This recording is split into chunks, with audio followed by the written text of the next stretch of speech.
You guys ever have one of those days where you literally just have to sit and laugh at yourself? Well, today was one of those days, right? So I thought I was going to be in the house all day today. That's why my kids are in pajamas and their hair is not done. Thought I was going to be cooking and cleaning. But literally an hour later, I get a call from the school nurse and she's telling me that my son is on the floor crying, rolling around, grabbing his chest, saying that it hurts, right? Well, I go pick him up from school. We head straight over to the park. And as soon as I'm telling my kids to stay out of the mud, bam, I ended up taking a fall right there. And I literally just had to laugh at myself. Like, what else can I do? I just started laughing at myself hysterically. And it was even more embarrassing because somebody was driving past and they saw me take that fall. And mind you, I'm pregnant, so I got a belly on me. So it kind of looked like, what the heck? And that's my son right there that I had to pick up. But we're going to get back on him in a little bit, okay?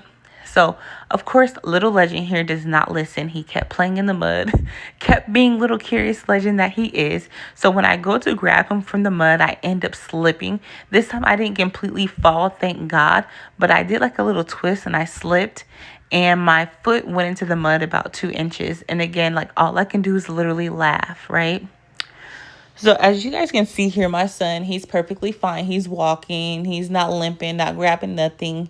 Literally right when we got to this park, like he was running around doing backflips, jumping jacks, cartwheels, hanging upside down from the monkey bars, chasing the ducks, the birds. I mean, you name it. He was doing everything.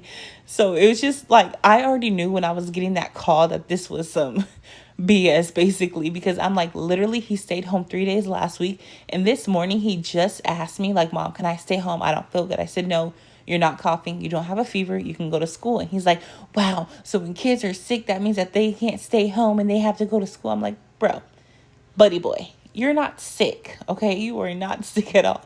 You're gonna take your little butt to school. And then like an hour later, I mysteriously get a call from the nurse. And I'm like, oh, this boy right here. So turns out he gets in the car. He's telling me that he just choked on some peppermints. His teacher gave him some peppermints and he choked on the peppermints. Now, I was not going to go home and I was not going to go change clothes or anything like that. I had like this little parenting group to go to. So I'm telling you, I showed up exactly how I was. God says, come as you are. So that's exactly what we did. I did not care. I just parked my little shoes, my muddy shoes right outside that door and walked on in there. And it was super funny because all the parents were just looking at me like, oh my God, like what hit you? Like it literally looked like a train hit me. But we went home, got the babies in a bath, got them together. And man, this is just one of them days.